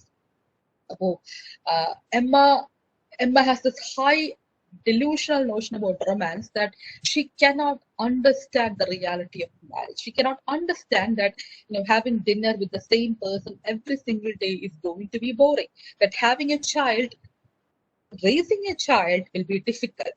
Emmaki reality accept cheyane pattilla because she has been taught by romance novels that love should be just so and so. Appo she tries to find some form of intense emotion. She could not find that in love, in motherhood, in marriage. So she tries to go outside marriage. Angane she takes in lovers. But avideyum Emma cannot find what she's looking for. What she doesn't realize is that she cannot find what she's looking for, this intense emotion, because it does not exist. അത് ബുക്കുകളിൽ മാത്രമേ ഉള്ളൂ, real ലൈഫിൽ ഇല്ല എന്നുള്ള കാര്യം അമ്മ തിരിച്ചറിയുന്നേയില്ല. So her entire life is this long search of an illusion, a long search of feeling alive. So she takes lover after lover. She takes, she goes on shopping, buying things beyond her means, just to get that kick, that intense emotion. Just to feel alive. She feels trapped in a marriage with a boring man. അപ്പോൾ അവസാനം ഒന്നുമില്ലാതാകുമ്പോഴേക്കും eventually she has to pay back. So her debts become too much, and eventually the court orders her to pay back the money. വീട് ജപ്തി ചെയ്യാൻ ആള് വരുന്നു, എല്ലാം അറിയും, എല്ലാം നഷ്ടപ്പെടും, എല്ലാവരാലും ഉപേക്ഷിക്കപ്പെടുന്ന അമ്മയാണ് അവസാനം she commits suicide. പക്ഷെ അവിടെയും പറഞ്ഞതുപോലെ tries to take arsenic and commit suicide. പക്ഷെ റൊമാൻസ് നോവലിലെ പോലെ ഹീറോയിനെ പോലെ മരിക്കാൻ പറ്റുന്നില്ല. She dies a slow, agonizing death. അപ്പോഴും her husband adores Emma. So he has absolutely no idea what she was up to. Even Maranasheshum, he is heartbroken. He loses his job. He loses his home. He has turned Emma's room into a shrine. And finally, he realizes, he gets a series of love letters by Emma. That's when he realizes what his wife has done, and he dies of heartbreak. മിച്ചമുള്ളത് മകള് മാത്രമാണ്, the young birthday. Now, the birthday was sent to her grandmother, but grandmother Marathodude birthday is sent to her distant aunt. Currently, birthday is working in a cotton factory. അവിടെ ജോലി ചെയ്യുന്ന ഒരു വേലക്കാരിയുടെ ബർത്ത്ഡേയുടെ ജീവിതം. This is the tragedy of Emma Bovary. Now, interestingly, പറഞ്ഞതുപോലെ Emma is not a wanton woman. It's just that she, like Don Quixote, believes in romance and has absolutely no idea of reality. അതാണ് എമ്മയുടെ പ്രശ്നം. She has read too many romance, and this is why Emma, we kind of feel pity for Emma despite what she does. Now, if you think about it, this is the story of a woman who is trapped in a marriage with a mediocre man who does not understand her. So ideally, she reminds us of many other heroines of Henry James or Edith Wharton, tragic heroines like Anna Karenina. ടോൾസ്റ്റോയുടെ അന്ന കരണീന ഇതുപോലൊരു കഥാപാത്രമാണ്. Anna Karenina is an aristocrat. She is distinguished, beautiful, admired by a lot of people, and like Emma, trapped in a unsatisfactory marriage with an unappealing man. She is also a mother like Emma. And Anna meets her love, Vronsky, outside marriage. She starts an affair. She's condemned by the society, punished by the author Tolstoy himself, and Anna tragically has to die. Okay. Anna Karenina is presented as this tragic woman. Societal rules പെട്ടുപോയ ഒരു സ്ത്രീ. A woman who is forced by her gender and by her class to live a certain way. So Anna Karenina comes off as a tragic hero. But our Emma Bovary, Madame Bovary, is a bourgeoisie version of Anna Karenina. So, real ലൈഫിൽ അന്ന കരണീനമാർക്ക് എന്ത് സംഭവിക്കുന്നു, അന്ന കരണീനമാർ എങ്ങനെയാണ്, എന്ത് കാണിക്കുന്നു എന്ന് വളരെ ഭംഗിയായിട്ട് കാണിക്കുന്ന ഒരു നോവലാണ് മദാം ബോവറി. സോ അന്ന കരണീന പോലുള്ള നോവലുകൾ വായിച്ചിട്ടാണ് ജീവിതം ഇങ്ങനെയൊക്കെയാണ്, റൊമാൻസ് ഇങ്ങനെയൊക്കെയാണോ തെറ്റിദ്ധാരണ പാവം എമ്മക്ക് കിട്ടുന്നത്. അപ്പോൾ Emma, like Anna, is a very vivacious, beautiful woman who wants to enjoy her life, but is full of illusions created by romances. അപ്പോൾ ആ illusions ആണ് ശരിക്കും പറഞ്ഞാൽ എമ്മയെ തകർത്തത്. So this is not exactly a tragic heroine. നമുക്ക് അതൊരു എന്താ പറയാ, അതിലൊരു grandeur നമുക്ക് തോന്നത്തില്ല. പകരം the thing you'll feel for Emma is pity, because it's her misguided illusions that leads her to destroy her own family. So let's look closely into the summary of the novel.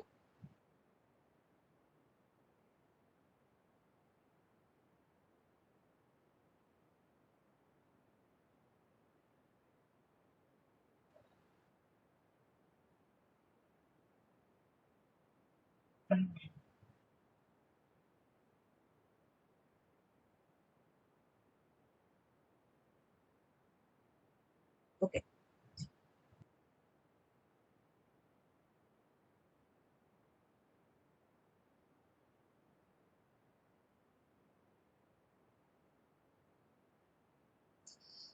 Okay. So let's take a detailed look at the story. Titular character is Emma Bovary. Emma Bovary. So when the novel first starts, നമുക്ക് എമ്മയെ പരിചയപ്പെടുത്തുന്നത് ആദ്യം novel first start ചെയ്യുമ്പോൾ Charles ബോവറിയുടെ point of view എന്നാണ് പറയുന്നത്. And Charles meets Emma. So Charles is impressed by Emma because she is a very beautiful woman, convent educated. Emma കൊച്ചിലെ മരിച്ചുപോയി. അപ്പോൾ അത്യാവശ്യം വെൽ ടു ഡു ആയിട്ടുള്ള ഫാദർ, മോൺസിയോ ബോവറിയുടെ ഒരേ ഒരു മകൾ Emma Bovary. Now maybe because she grew up in a convent, Emma used to read a lot of romance books, and ഈ റൊമാൻസ് ബുക്കിൽ നിന്നാണ് ജീവിതം എങ്ങനെയൊക്കെയാണ് എന്ന് എമ്മയ്ക്ക് ഒരു ഐഡിയ കിട്ടുന്നത്. സോ ഇതാണ് എമ്മയുടെ reality. She grew up reading about princes and princesses, ladies and duchesses, and she wanted to live like that, to be saved by a hero, to have a life of adventure, to go to ball dancing, and to a life of wealth and beauty and passion. അതാണ് എമ്മയുടെ സ്വപ്നലോകം. But once she gets married, the reality comes crashing in. And novel മുഴുവൻ drive ചെയ്യുന്നത് ഈ ഒരു clash ആണ് between the romance and the reality. It is said that what Don Quixote did to chivalric romance, അതാണ് Emma Bovary did to romance. So this is a novel that takes an utterly realistic look at how delusional romance can be. So Emma grew up reading all these romance novels and she has this fixed idea of what romance should be. So എമ്മയുടെ ജീവിതം മുഴുവൻ ആ romance അന്വേഷിച്ചുള്ള ഒരു നീണ്ട യാത്രയാണ്, ഒരിക്കലും കിട്ടാത്ത ഒരു നീണ്ട യാത്ര. അപ്പോ The second character is Charles Bovary. Like I said, novel തുടങ്ങുമ്പോൾ ആദ്യം വരുന്ന കഥാപാത്രം Charles ബോവറിയാണ്. Charles was born in an ordinary family, just an ordinary man, an average ordinary man. അപ്പോൾ ഒരുപാട് കഷ്ടപ്പെട്ട് he becomes a country doctor, and once he becomes a doctor, he has a very dominating mother who dotes on him. His mother finds him a bride, a much older, rather ugly, but considerably rich ആയിട്ടുള്ള ഒരു woman, supposedly rich ആയിട്ടുള്ള ഒരു woman. Now the woman is a shrew, keeps on nagging him. അപ്പോൾ വീട്ടിൽ ഒരു സ്വരവും ഇല്ലാതെ വിഷമിച്ചെടുക്കുന്ന ബോവറിയുടെ മുന്നിലോട്ടാണ് ഒരു പേഷ്യന്റെ മകളായ എമ്മ വരുന്നത്. And Charles Bovary is instantly captivated. So it's first through the eyes of Charles that we get to see Emma at the beginning. Now Charles has fallen in love with Emma, but he's already married. So what to do? അങ്ങനെ വിഷമിച്ചെടുക്കുമ്പോഴാണ് conveniently his first wife dies and Charles is free to marry Emma. And somehow Emma says yes. She was interested in this doctor. അങ്ങനെ Charles immediately marries Emma. And he devotes his entire life on Emma. He's so much in love with Emma. He's completely blind to her. Emma എന്ത് കാട്ടിക്കൂട്ടിയാലും Charles unquestioningly accepts it, and he does not even suspect her. അപ്പോൾ അങ്ങനെ എമ്മയുടെ മരണശേഷം വളരെ വൈകി മാത്രമാണ് Charles കാര്യങ്ങൾ തിരിച്ചറിയുന്നത്. So this is a very ചാൾസിന്റെ ഒറ്റ വാക്കിൽ പറയുകയാണെങ്കിൽ he's a very harmless guy. അങ്ങനെ ഗ്രേറ്റ് ഒന്നുമല്ല, ബട്ട് ഹാംലെസ്. ഭാര്യ പറയുന്ന എന്തിനും കൂട്ടു നിൽക്കുന്ന കൊടുക്കുന്ന ഭാര്യ ആബ്സല്യൂട്ട്ലി അഡോർ ചെയ്യുന്ന ഒരു lovable husband. At the same time, they got married, and കല്യാണത്തിന്റെ ഹണിമൂൺ കഴിഞ്ഞു തുടങ്ങുന്നതോടുകൂടെ Emma slowly realizes that Charles is exactly that, harmless, not interesting at all. And slowly Emma is bored by him. അപ്പോൾ through a novel further progress ചെയ്യുമ്പോൾ Emma ചെറിയ ചെറിയ കാര്യങ്ങൾ ശ്രദ്ധിക്കും, like how he eats his food sloppily, how he snores in his bed, പുള്ളിക്കാരന്റെ sloppy dressing. ക്രമേണ എമ്മയെ discuss ചെയ്യാൻ തുടങ്ങും. And slowly as routine sets in, day in and day out, she has to live with the same man.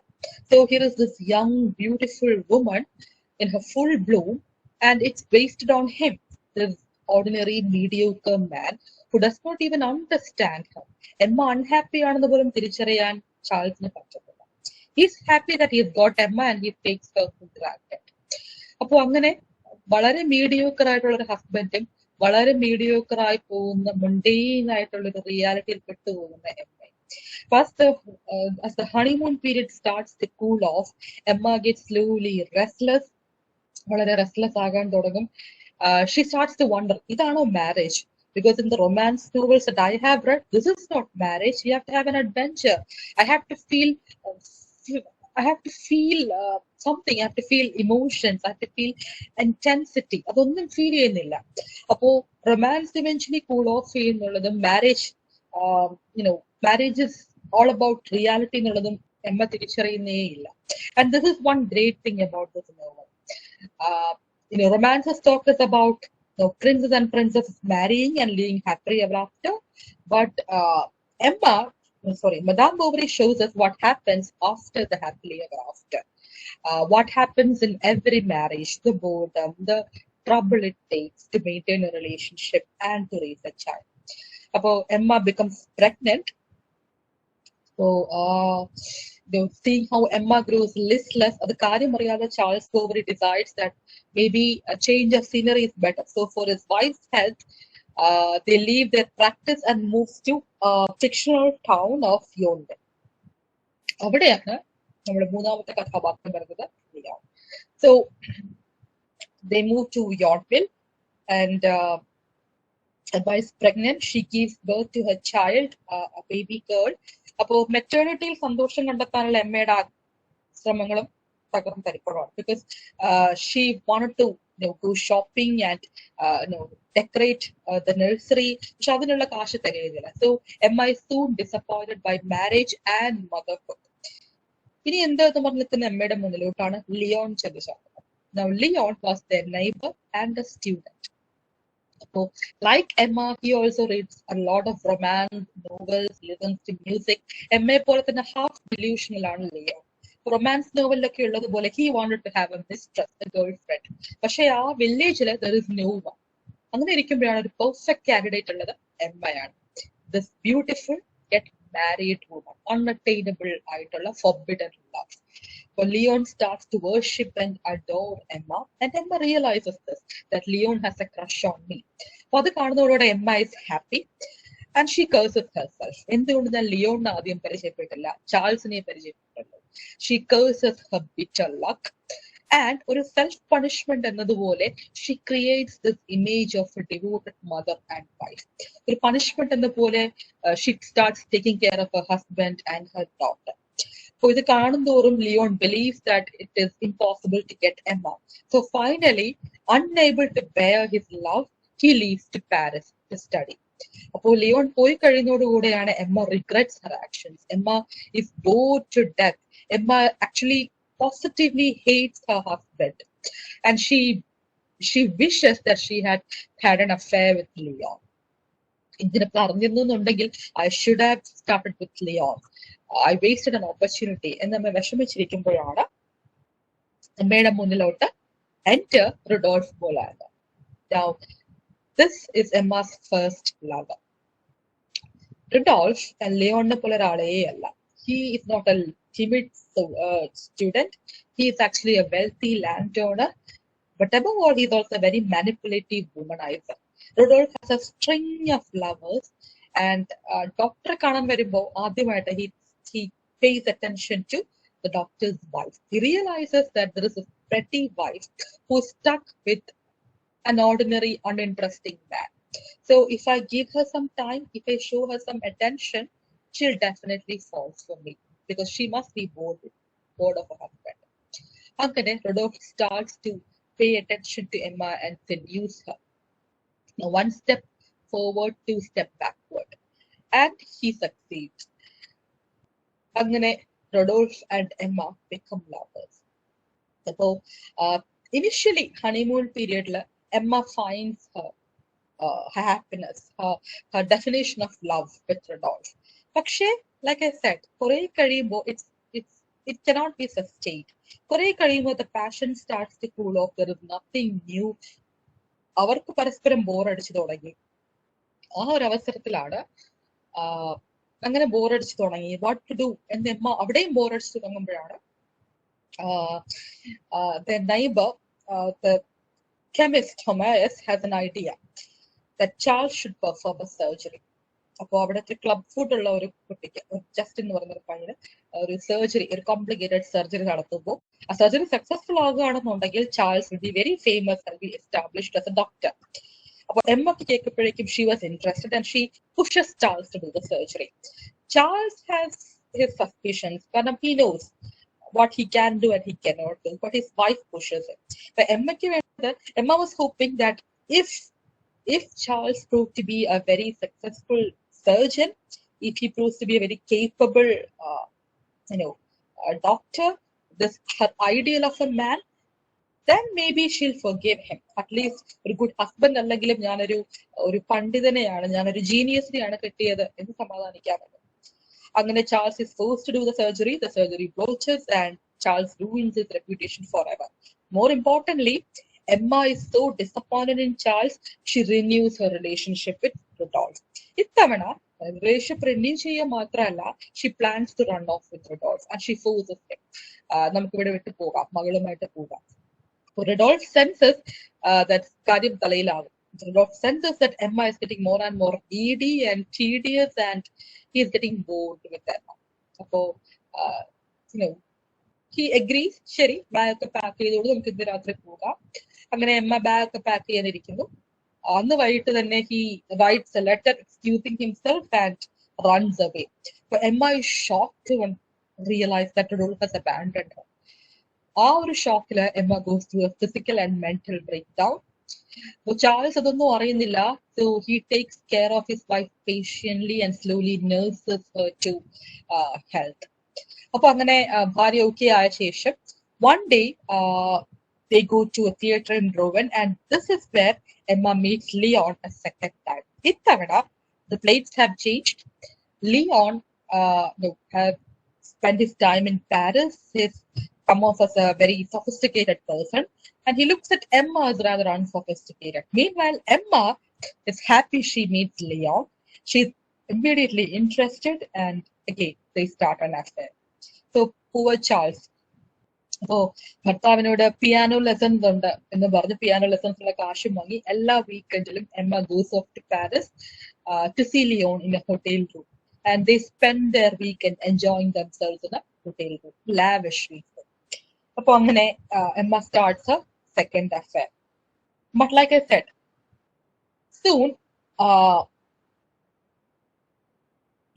soon Leon and Emma starts to get bored with each other. അപ്പോ അവിടെ ബോറടിക്കാൻ തുടങ്ങി. ഇതിനിടയ്ക്കാണ് if there is a villain, but actually the only villain in this novel is basically romance novels. ഇതിനിടയ്ക്കാണ് Monsieur Lerox. Now Lerox is a merchant, ഒരു money lender കൂടെയാണ്. അപ്പോ Emma loves shopping. ഇത് മാത്രമല്ല, she spends a lot of money on it. പുള്ളിക്കാരി സ്വയം console ചെയ്യുന്നത്, because I'm trapped in this terrible marriage, I have every right to enjoy myself. അങ്ങനെ she keeps on buying things and Lerox encourages her. ഇപ്പൊ വേണ്ട, പറ്റായിട്ട് മതി. അപ്പൊ അങ്ങനെ ഒരുപാട് ആവുമ്പോഴേക്കും, ഡെപ്റ്റ് ഒരുപാട് കൂടി വരുമ്പോഴേക്കും Lerox forces her to get power of attorney. അങ്ങനെ Emma persuades her husband to get a power of attorney. അത് കൊണ്ടുവന്ന് Leroxന് കൊടുക്കും. ക്രമേണ she is covered in debt, so much so that there is a court order for her to give back money, പലിശ സഹിതം. അപ്പോ എമ്മയുടെ കൊടുക്കാൻ ഒന്നുമില്ല. So she goes to her lovers one by one to borrow some money. പക്ഷേ even Leon is bored with Emma now. അപ്പോ എമ്മയുടെ ഇൻഡിസ്ക്രിഷൻസിൽ സ്വന്തം പേര് ചീത്തയാകുമെന്ന് പേടിച്ച് ആരും സംരക്ഷിക്കാൻ തയ്യാറുമില്ല. അവസാനം Emma realizes that she has been abandoned by everyone and there is nothing she could do. അങ്ങനെ Emma goes to a shop, buys arsenic and commits suicide. Now, another key character in this novel is Monsieur Humanis. ഈ നോവലിന്റെ കഥയിൽ direct പാർട്ടില്ലാത്ത എന്നാൽ through out നിറഞ്ഞു നിൽക്കുന്ന ഒരു ക്യാരക്ടേഴ്സിൽ ഒരാളാണ് Humanis. Humanis is symbolic of all the bourgeois characters that Flaubert hated. ഞാൻ പറഞ്ഞ പോലെ നോവലില് it's Emma who does all these things, but you kind of understand why Emma did this, because she's trapped in a marriage with a man who does not understand her. She has lost part of her identity. She has this illusion about what life is like, so she refuses to accept reality. അതൊക്കെ എമ്മയുടെ ഫോളിയാണെന്ന് പറയാം. But you also cannot help but understand her nature. Emma is a born romantic, just like Flaubert himself. Being a born romantic, Emma loves to live life, loves to enjoy life, loves all the good things in life. This is what sets her apart from all the bourgeoisie people around her, but also what dooms her. The ideal bourgeois family, the neighbors are the Humanis family. So Humanis is an apothecary, and he has a very dutiful wife and his herd of children, and they prosper. Madame Bovary and Bovary's family, the Humanis family prosper. Now, he is what Flaubert called the stupid bourgeoisie, the labestine. The bourgeoisie who read a lot of newspaper, who knows a lot of things but understands nothing. Sensibility illata, കാര്യങ്ങൾ മനസ്സിലാക്കാനുള്ള ഒരു sensibility ഇല്ലാത്ത, എന്നാൽ സ്വയം ഒരു modern മാൻ ആണെന്ന് കരുതുന്ന ധാരാളം നോളജ് ഉള്ള ഒരാളാണ് Humanis. Now, one of the major themes of the novel, primarily this is a novel of a study of human stupidity and romantic malady. So this is a tragedy of what happens when you read too much romantic novels and have too much delusions about what life could be instead of accepting what life is. This is also a novel about a woman's quest for freedom and power. Marriage trapped ആയ ഒരു lady and what she does to escape. This is also one of the central themes is also this conflict between desire and dissatisfaction. Emma desires too many things and is too dissatisfied with what she has. But above all, it also captures the bourgeoisie life as it is and the failures of bourgeoisie lifestyle. for himself was a bourgeoisie. He accepts that the bourgeoisie are successful. They invented railway, cream chart, they invented capitalism. And plus avarkundi, but at the same time they lack refinement and sophistication. They lack sensibility. Appo വളരെ stupid ആയിട്ടുള്ള idiotic ആയിട്ടുള്ള ഒരു ഗ്രൂപ്പാണ് bourgeoisie കാണുന്നത്. But he also knows in this world only the bourgeoisie can succeed. Okay, so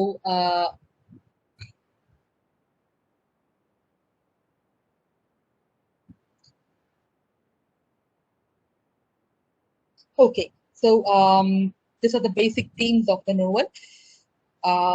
Now, I'd suggest that you, I recommend that you read this novel. Like I said, it's a basic summary. One of the key beauty of this novel is its beautiful style. And what Frober has done is taken a very ordinary story, a very mundane, ordinary, everyday life, and he has transformed it into an aesthetic way. So, Frober shows a mirror of what life was like. And അതിനെ എന്താ പറയാ വളരെ vivid ആയിട്ട് വളരെ detailed ആയിട്ട് എന്നാൽ വളരെ neutral ആയിട്ട് ക്യാപ്ചർ ചെയ്യുന്നുണ്ട്. He captures the beauty of life as well as the cruelty of it, the banal, the mundane, and the beauty of life. അതിനെ ഭംഗിയായിട്ട് ക്യാപ്ചർ ചെയ്യുന്നുണ്ട്. And Frober's style is very, very, very important. Like I said, വളരെ ന്യൂട്രലായി നിന്നുകൊണ്ട് ആരെയും കണ്ടം ചെയ്യാതെ, MA particularly കണ്ടം ചെയ്യാതെ, എന്നാൽ ഒരു ഫുൾ അണ്ടർസ്റ്റാൻഡിങ്ങോട് കൂടെ പ്രസന്റ് ചെയ്യാൻ കഴിയും. It said that his French is so good that no English translation could truly capture that beauty. It's fruitless, but still, it's a very good read. So I'd say Emma is a book on boredom. I'm not saying this is a book, very boring book, but this is a book about boredom. Boredom in everyday life, boredom in marriage. And I believe every marriage, I'm not sure if you agree with me, but every marriage has its degree of boredom, its degree of mundanity. And, Emma is a woman who's trapped in that boredom. Women's magazines, romance novels, പറഞ്ഞു കൊടുക്കുന്ന ഒരു ലോകം. അത് അവളുടെ ലോകമാക്കാനുള്ള എമ്മയുടെ കുറെ ശ്രമങ്ങളാണ് M A ലെവലിൽ കൊണ്ടെത്തിക്കുന്നത്. She tries to do all the home decorations. She tries to dress like what women's magazine told her was fashionable. She tries to be something that she sees in women's magazine and romance novels. നമ്മൾ സിനിമയിലും സീരിയലിലും Korean ഡ്രാമയിലൊക്കെ കാണുന്നത് പോലെ ചെയ്യാൻ ശ്രമിക്കുന്നത് പോലെയാണ് Emma ചെയ്യുന്നത്. Ultimately, it led to her doom and her husband's doom. But interestingly, ഇതൊക്കെ കാണിക്കുമ്പോഴും you kind of understand Emma because like I said, you have this that വളരെ beginning പറഞ്ഞൊരു കാര്യമുണ്ട്. You can be a woman who destroys your family, who cheats on your husband, and still be not a bad person. Emma is not a bad person. She's just delusional.